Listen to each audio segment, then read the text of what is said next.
ওম শান্তি।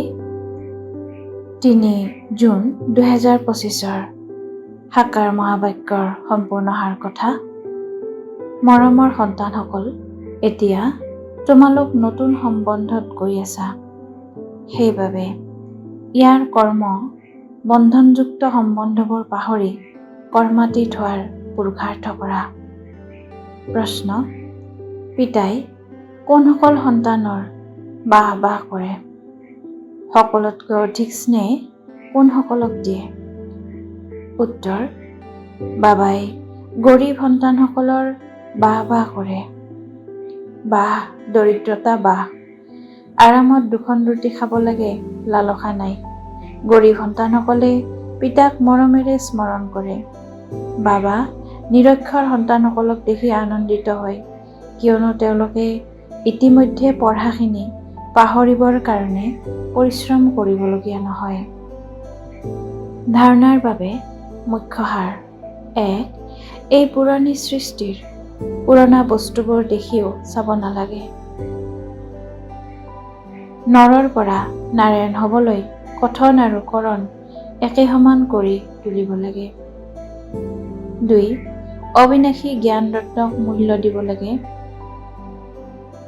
এয়া অতি উচ্চ উপাৰ্জন।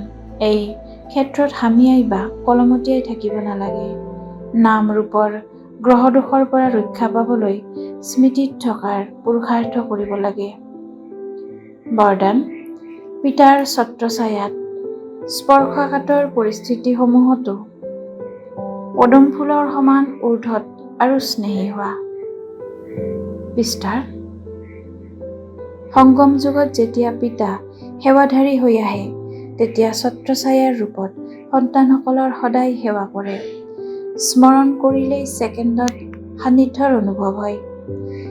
এই স্মৃতিৰ ছত্ৰছায়াই যিকোনো প্ৰকাৰৰ স্পৰ্শকাতৰ পৰিস্থিতিটো পদুম ফুলৰ সমান ঊৰ্ধ্বত আৰু স্নেহী কৰি দিয়ে।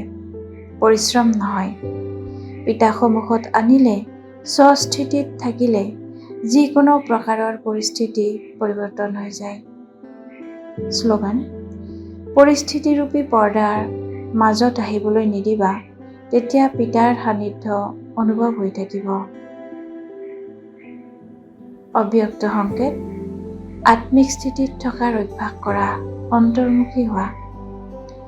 যিকোনো বিঘিনিৰ পৰা মুক্তি হোৱাৰ যুক্তি হৈছে ছেকেণ্ডত নিজৰ স্বৰূপ অৰ্থাৎ আত্মিক জ্যোতি স্বৰূপ স্মৃতিত আহি যাওক আৰু কৰ্মত নিমিত্ত ভাৱৰ স্বৰূপ এই ডাবল লাইট স্বৰূপত স্থিত হৈ যোৱা।